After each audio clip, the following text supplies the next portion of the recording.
You are listening to socialtv.co.za with myself, Nokuthula Khwela. In our top stories, Visa helps Banyana performance support SA small businesses.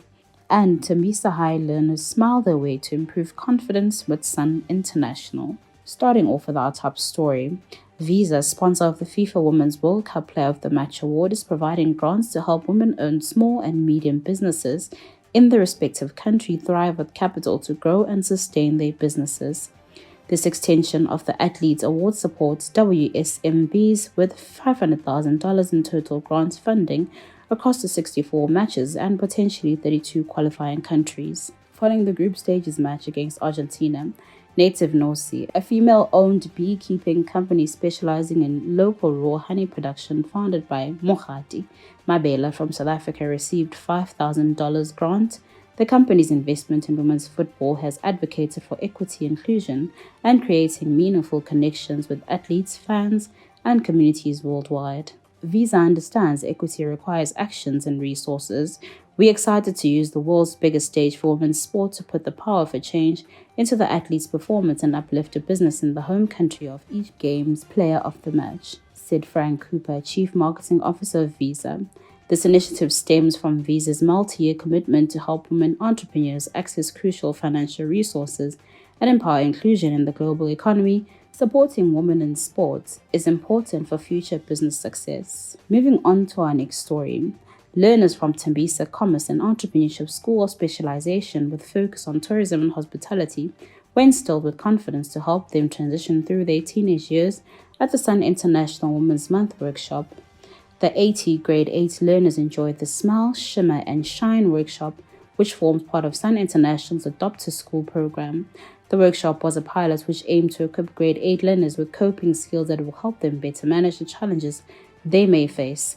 Sun International's SCD specialist Heidi Edson, the intention is to roll out this initiative to other schools that Sun International partners with. The workshop was attended by 2022 Miss South Africa Ndavi Nokeri in one of her last appearances as the incumbent. It's a very exciting initiative. I love how Sun International is bringing it to a school focused on tourism and hospitality so that the students can see there is a future in what they're learning, said Nokeri. There's so much power in campaigns such as this as we empower the youth and give them hope for what they can achieve in their future. Themes covered on the day included breaking negative patterns such as comparing with others, negative self-talk and body shaming, building positive habits such as self-confidence and reframing, and coping with stress through breathing exercises, dancing and coloring. Since Sun International embarked on an educational program to integrate sustainable practices into schools on a national level in 2017, properties have adopted 60 schools nationwide. The Kagiso Trust, a leading development agency in South Africa, aims to create a prosperous, peaceful, equitable, and just society by designing and implementing scalable, replicable, and long-term development program models in education, institutional capacity building, socio-economic development, and financial sustainability. The Trust has invested over 2 billion rands in development over the last 35 years and implemented over 1,831 programs. Mankone Nzaba, chairperson of Kagiso Trust, emphasized the importance of citizen participation in municipality government in their recent Twitter conversation. The decline in public ownership of public goods has led to a massive deterioration in infrastructure over the last few years. Dr. Sam Koma, director of the University of Limpopo's School of Economics, highlighted the flawed philosophy of development adopted by the democratic government in 1994, which led to citizens being excluded from decision-making processes. The IMF report revealed that if Eskom and Transnet were fixed, economic growth would grow by 2% as public infrastructure drives economic growth. Power dynamics in local governments have narrowed the gap between residents who are unaware of their entitlement to participate in budget discussions and those financially unable to pay for transportation to those sessions. Dr. Mbete emphasized the need for municipalities to deploy the right people to address infrastructure issues. She believes that many people in public services are unable to address infrastructure issues, and the University of Pretoria has developed a program focusing on civil education to address these issues. In our final story, community members in a school in Komani, formerly Queenstown in the Eastern Cape, are the latest beneficiaries of disaster relief support from Ford and Gift of the Givers Foundation. following torrential rain and extensive flooding experienced in the area during February 2023.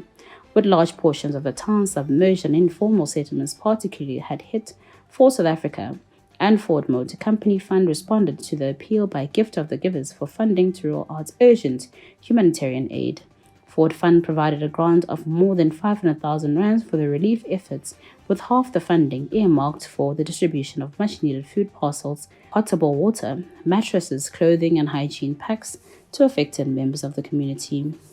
Once immediate needs were addressed, the focus shifted to assisting St. Teresa's Primary School in Aluvale, Komani. The school's toilet facilities had been extensively damaged by the flooding, leaving learners in a dire situation.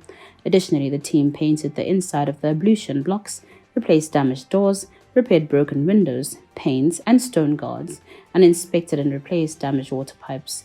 The project also extended its benefits to a new classroom block, where ceilings were installed, floors were tiled, 20 window sills were constructed, plastering was completed, and a veranda roof was built to protect learners from the elements. To recap our top stories, Tembisa High learners smile the way to improve confidence with Sun International. For more CSI news, you can visit our website www.socialtv.co.za.